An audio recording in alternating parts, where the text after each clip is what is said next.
First of all, the Chinese government has called this object as an airship rather than a balloon.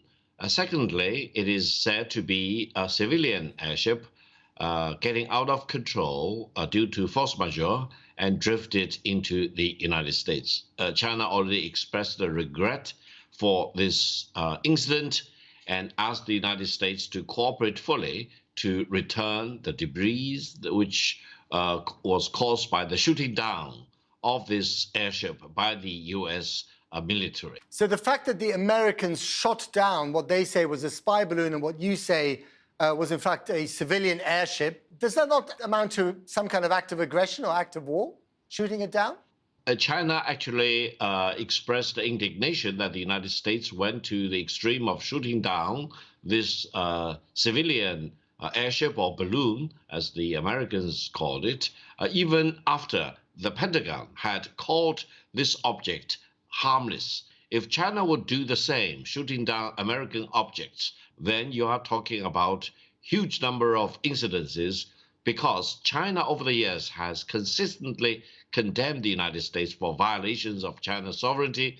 And this is the first time that the United States is actually saying that their sovereignty and territorial integrity have been violated by China. By what? By a balloon. But you also spy on each other, don't you? I mean, the Chinese spy on the Americans and the Americans spy on the Chinese. That's the way these things work. It is an open secret that all major countries spy on each other. China and the United States both possess the most sophisticated satellites. I would not be surprised if either China or the United States has completely mapped every inch of land or water of the other side. And balloon is very primitive and is not designed for espionage purposes. A balloon is meant to be seen by you. There have been other objects shot down by the Americans in the last few days. They have not specified what exactly they were. If they now also claim that these were Chinese spy vessels of one description or another, what will China do then? First of all, it will be very surprising if the Americans would do that. Secondly, I think these second, third, fourth objects or more objects to come don't look as made in China. They are more primitive in a sense. So I personally would demand that the United States get to the real bottom of it and disclose to the whole world what they really find, and no longer be trigger happy to shoot down flying objects or floating objects in the sky. Is the real story here not so much the balloons themselves, but what it tells you about the state of superpower relations between the United States and China, that effectively we are living through an era of toxic distrust, which you might call a new kind of Cold War?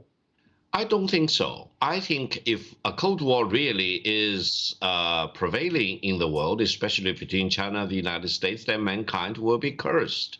I hope China and the United States will really get their senses back and decide to get along with each other despite of all the differences. One of the differences between Beijing and Washington is, of course, the war in Ukraine, Russia's war in Ukraine. The Russians listen to Beijing. You know, you're now their best friends in the world. Perhaps they're your only real friends. So will Beijing tell the Russians to dial it down? First of all, China and Russia are peaceful, good neighborly relations ever since 1989. And for all these decades, the Chinese people and the Russian people get along very well along their 4,300 long kilometer borders. This is important for peace in our part of the world and, generally speaking, for world peace and development. No one should expect that they can throw a wedge into China-Russia friendship and cooperation. And China's position on the Ukraine war is clear. Stop the war now. Victor Gao, thank you very much indeed. Thank you very much. Well, I also spoke to Dr. Oriana Schuyler Mastro, currently a professor at Stanford University in California, but previously a senior China strategist for the US Air Force. I began by asking her what she thinks is really going on. Well, I think The United States has been tracking these types of objects, knew about the Chinese surveillance balloon program, but it wasn't really a top priority. There's a lot of challenges that the Chinese government and its military posed to the United States and its allies and partners. And this was sort of at the bottom of the totem pole until it became a more public issue. And that's why I think we've seen so much activity on it in the past couple of days. So is this all about politics and, appearances in the news cycle? Well, I'm reluctant to say that it's all about politics, primarily because that feeds into a lot of China's propaganda and its discourse on this topic. Of course, the American public does play a role now that it is more aware of the challenge that China presents. But a lot of this is driven by Chinese behavior. China has violated US territorial airspace, and this has caused a great deal of concern in the United States. I think at this point, the United States is probably trying to figure out a way to signal to China the severity of the actions it's undertaken to deter the future, surveillance balloons of entering into US airspace so we don't have these types of diplomatic rows. Now, whether or not the United States could have communicated this more clearly through diplomacy than through actions, the one thing we do know is in crises like these, the Chinese refuse to pick up their phone. So maybe if they had answered Secretary Austin's call, maybe if when the United States has reached out in the early hours, early days, the Chinese engaged with the United States instead of avoiding that interaction and instead spinning rhetoric about it being a weather balloon, we could have potentially come to a better resolution than we have.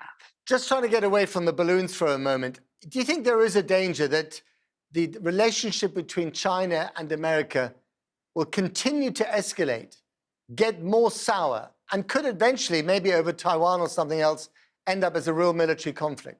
Oh, absolutely. There's a real prospect of conflict between China and the United States. This is why I don't think the analogy of a Cold War is apt, only because the possibility of a hot war is so real. And one of the most dangerous narratives that I see coming primarily out of China, but perhaps more and more out of the United States, is that it doesn't matter what we do.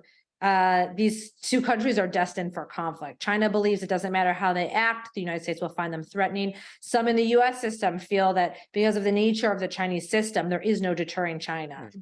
Where's the bigger threat here, long term, for American interests, Russia or China? I would absolutely say China. I'm obviously biased as a China expert. Russia is a disruptor to the international system, can cause problems and cause headaches, but they are not a real challenger to the whole US-led international order. This is why they are aligning with China. And in my research, I demonstrate that they're basically trying to help China challenge the United States and Asia because this is their best hope of undercutting US power and influence and the interests of allies and partners. On a scale of 1 to 10, and in literally 10 seconds, how likely do you think a military confrontation between America and China will be in the next 10 years?